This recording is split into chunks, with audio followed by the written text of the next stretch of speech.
이 트럼프 진영들의 발언을 보면은 주식시장 긁어대는데 도가 텄어요. 주식시장에 관심 없다라고 이야기를 하고 있는데 이거는 지금 신경을 쓰고 있다라는 것으로 역설적으로 저희가 해석을 하고 있거든요. 테슬라 팔란티어 중에 굳이 고르라고 하면은 좀 더 유망하지 않을까. 미국 증시가 올해 들어서부터 계속 빠지고 있습니다. 트럼프가 말할 때마다 빠진다고 해서 트럼프 말을 하지 말아 주십시오 네, 이런 말까지 그렇죠. 나오고 있습니다. 기자들이 가장 좋아하는 연구원 한지영 희금증권 연구원을 모시고 글로벌 증시에 대해서 얘기를 해보도록 하겠습니다. 네, 안녕하세요. 네, 안녕하십니까. 반갑습니다. 네. 근데 저 궁금한 게 네. 트럼프가 그런 관세 이걸 발표를 할 때 네. 뭐 이렇게 주가가 빠질 줄 모르고 했던 걸까요? 아니면은 자기가 예상한 것보다 지금 많이 빠지고 있는 상황인가요?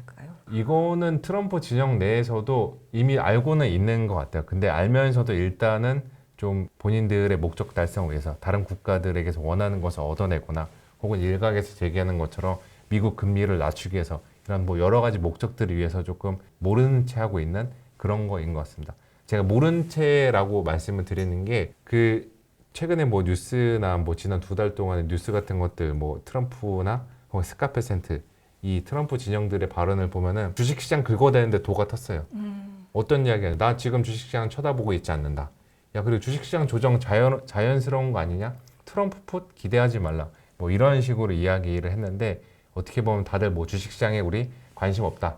신경 안 쓴다. 이런 식의 이야기를 했는데 저희가 그 살면서 느끼는 점 중 하나가 돈에 관심 없다는 사람이 가장 돈에 미쳐 있잖아요. 트럼프 진영도 저는 마찬가지라고 보고 있습니다. 주식시장에 관심 없다라고 이야기를 하고 있는데 이거는 지금 신경을 쓰고 있다라는 것으로 역설적으로 저희가 해석을 하고 있거든요. 지금 미국 증시도 고점 대비하면 10% 정도 빠지면서 위태위태한 상황인데 여기서 주가가 더 밀린다? 그러면 트럼프 진영에서도 관세에 대해서 전략을 좀 완화적으로 제고해 가지 않을까 이렇게 좀 시나리오를 짜보고 있어요. 지금 관세의 가장 큰 부작용으로 나오는 게 뭐 경기 침체 네. 혹은 인플레이션 여기에 더해가면 지금 스태그플레이션 얘기까지 나오고 그렇죠. 있는데요. 지금 가면 갈수록 경기 침체 퍼센테이지가 계속 올라가고 올라가고 있거든요. 있죠. 일부 회사에서는 확률을 조금씩 올리고 있고 그런데 저는 침체가 갈까 그리고 스태그플레이션이 정말 올까 이 생각을 계속 요즘에 여러 번 고민을 하게 되는데 일단 결론을 그 가능성 저는 한 자릿수 확률대로 낮다 이렇게 좀 이야기할게요. 지금 미국의 스태그플레이션을 만들어냈던 게 일단 미국 그 미시간대 소비자 심리지수예요. 소비자들이 예상하는 1년 기대 인플레이션이나 5년 기대 인플레이션은 전에 못 보던 수준까지 거의 급등을 했습니다. 1년 기대 인플레이션은 향후 1년 동안의 기대 인플레이션이 5%대로 급등할 거다. 이게 12월 달까지만 하더라도 3%대였거든요. 갑자기 2달 만에 시장의 생각들이 바뀐 거예요. 여기에 대해서 저는 좀 부정적인 생각을 갖고 있어요. 왜냐하면은 심리지표 물론 중요하긴 하죠. 지금은 이 소프트 데이터들, 설문에 기반한 데이터에 트럼프가 많이 개입이 되고 있어요. 지금 이 시점에서 정부 정책에 대해서 긍정적인 뉴스를 많이 들었냐, 부정적인 뉴스를 많이 들었냐라고 하니까 부정적인 뉴스를 많이 들었다라고 응답한 사람들의 비율이 사상 최고치를 찍었습니다. 왜냐하면 2월달, 3월달 내내 온갖 뉴스나 다양한 채널에서 관세 전쟁의 시작, 관세 전쟁의 뭐 서막, 각국 간의 관세 전쟁에 불붙었다, 뭐 어쩌냐 이런 식으로 안 좋은 이야기를 하다 보니까 이거는 듣는 사람들 입장으로 하여금 야 앞으로 상황 안 좋아지겠네?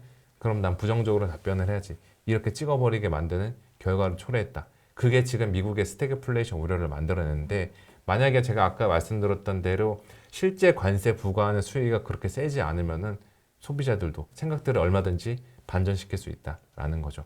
그리고 그 소프트 데이터 말고 하드 데이터들, 뭐 고용도 있을 거고 소매 판매나 산업 생산 혹은 주간으로 발표되는 뭐 신규 실업 수당 청구 건수 그 실물 데이터들은 여전히 좀 견고한 상태입니다. 그래서 딱 이거 같아요. 역설적이지만 소프트 데이터들, 심리에 기반한 소프트 데이터들은 미국 경기의 하드 랜딩을 가리키고 있고 그 다음에 실물에 기반한 하드 데이터들은 소프트 랜딩을 가리키고 있습니다. 저는 소프트 랜딩 쪽에 더 무게중심을 두는 게 맞지 않나 라고 좀 생각하고 있습니다. 사실 이제 종목으로 넘어가면 네. 이제 서학개미들이 가장 걱정인 것이 갖고 있는 1위 테슬라일 텐데요. 뭐 그 매번 계산을 해봐도 테슬라가 진짜 가장 많이 보유를 하고 일단 있더라고요. 한국인 제일 많더라고요. 근데 테슬라 주가가 진짜 이렇게 많이 빠질 줄은 아무도 예상을 못했었거든요. 네. 그래도 트럼프의 최대 수혜주일 줄 알았던 네. 테슬라와 그리고 조금 더 넓히면 팔란티어까지 네. 최근 폭락하고 있는데 네. 얘네들은 뭐 반등의 여지는 없는 건가요? 계속 이렇게 빠지나요? 왜 그런가요?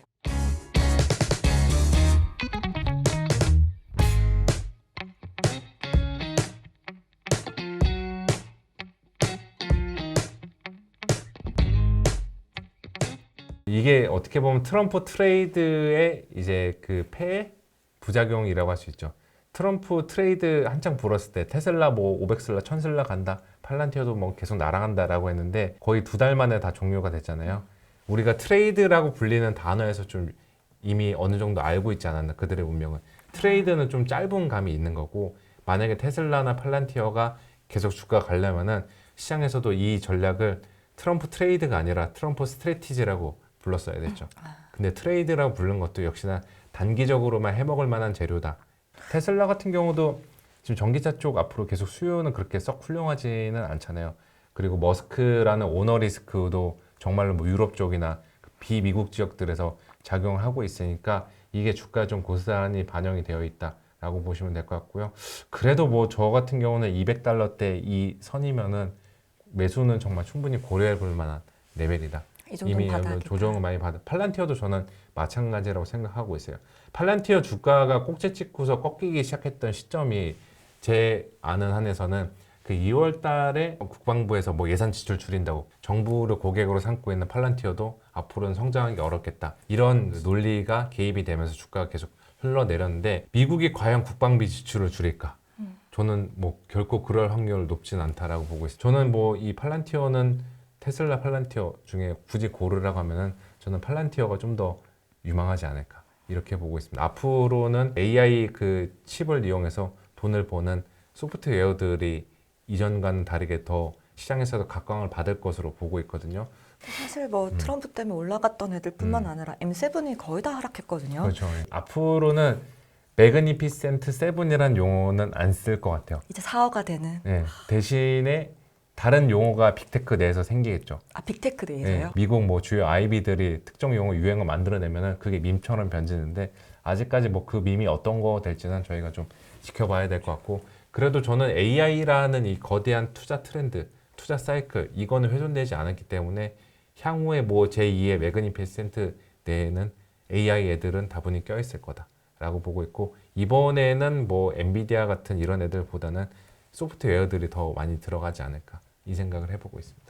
또 언론에서 뭐 여기서 나왔던 게 정작 트럼프가 관심이 있는 건 채권 금리를 낮추는 거. 예, 뭐 네, 그쵸. 그리고 달러를 약세로 만드는 거라고 네. 했었는데, 사실 이제 보니까 그 두 개는 좀 원하는 방향으로 흘러가고 있는 것 같아요. 그렇죠. 그들이 뭐 네. 의도했고 의도하지 않았고 일단 결과적으로 보면은 달러와 약세 지금 나타나고 있고, 미국 10년물 금리 1월 달까지만 하더라도 5.5 가는 거 일도 아니다라는 전망들이 나왔는데, 지금 뭐 4.2, 4.3 이 정도까지 내려왔으니까 어느 정도 그들이 의도대로 좀 되지 않았나라고 보고 있고, 앞으로 봤을 때 이 10년물 금리가 10년물 금리 기준으로 4%대 이하로 쉽게 내려오기는 어렵지 않을까라고 좀 생각을 하고 있죠. 그럼 지금 채권을 사야 하나요? 변동성에 대비해서는 그 채권 ETF 편입하는 거는 저는 나쁘지 않은 선택이다. 그리고 지금 채권 10년물 금리 기준으로 4.3인데 이게 연말까지 3.8 정도, 3.9 이렇게까지 내려간다로 가정을 하면은 지금 사도 ETF에서도 수익을 날 수 있는 그런 구조가 되지 않을까라고 보고 있습니다. 중국을 저렇게 남탈하면 중국 증시는 더 빠질 것이다 네. 이랬는데 오히려 지금 올해 들어서 중국 증시가 계속 올라가고 있어요. 그렇죠. 중국도 안에서 차별화가 된 거 아시죠? 테크 애들만 갖고 그 CSI 300이나 뭐 A50과 같이 내수 위주에 있는 지수들은 거의 못 갔어요. 상대적으로 못 갔어요.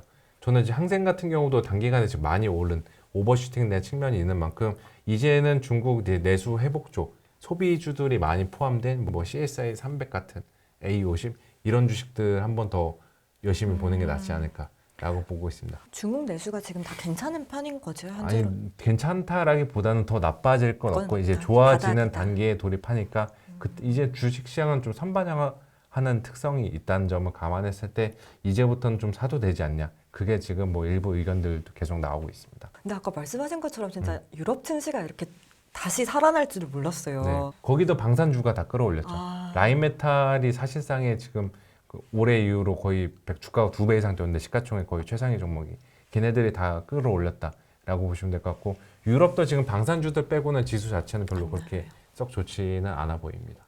약간 그럼 한국이랑 비슷하게 방산이나 이런 건 유럽 방산도 계속 올라갈 수는 있겠네요. 네, 얘네들도 모멘텀은 계속 있을 것 같고 그래서 전 세계적으로 미국 방산주들도 지금 계속 못 가고 있는데 계속 국방비 지출 삭감 우려로 인해서 근데 여기들도 결국에는 그 국방비 지출 다시 늘릴 거다. 저는 원상복귀할 거다라고 생각하고 있으니까 미국 방산주들도 저는 뭐 앞으로 봐도 좋지 않나라고 좀 보고 있습니다. 일본 신문을 보는데 약간 일본 증시가 한국보다 조금 더 날린 것 같기도 네. 하더라고요.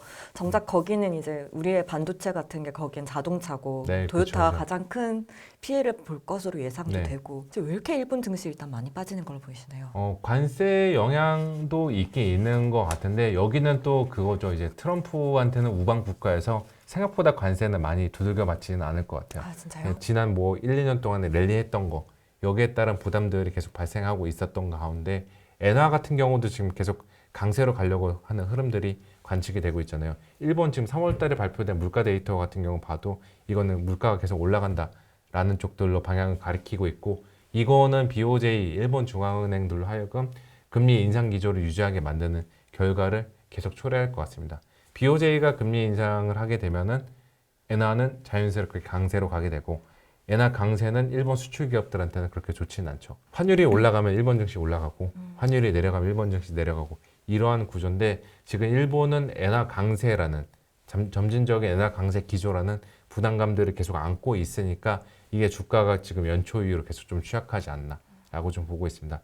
다행인 점은 엔화 강세 이야기 나올 때 우리가 늘 우려를 하게 되는 또 자극적으로 제목 쓰기 좋은 엔캐리 트레이드 청산 네, 작년 아직 8월 남았다던데. 달쯤에 네. 그거가 이제 또 다른 나라들로 확산이 되면은 정말 한국도 그렇고 미국도 그렇고 피곤해질 수 있는 사안인데 엔캐리 청산 우려는 지금 그렇게 뭐 크진 않아 보인다라고 보고 있죠. 왜냐하면은 엔캐리의 급격한 청산이 일어나려면은 BOJ가 작년 7월처럼 기습적으로 금리 인상해서 갑작스럽게 엔화가 일시적으로 초강세가 되거나 이런 식의 유동이 한번 쳐야 되는데 BOJ 그때 그 금리 인상하고 나서 여러 차례 욕을 많이 먹었잖아요. 국회에도 불러 나가고 그러면서 얘네들의 지금 전략은 우리 금리 인상 하기 전에 미리 시그널을 먼저 보낸다. 지금 BOJ 노선은 이거를 탔기 때문에 엔캐리 청산 우려 저는 뭐 중간중간에 나온다고 하더라도 이제는 거의 그냥 그런갑다 하는 식의 정도로만 받아들이면 되지 않을까 이렇게 보고 있습니다. 오늘 말씀 너무 감사합니다. 네, 지금까지 한지영 키움증권 연구원님과 함께했습니다. 네, 감사합니다. 네, 감사합니다.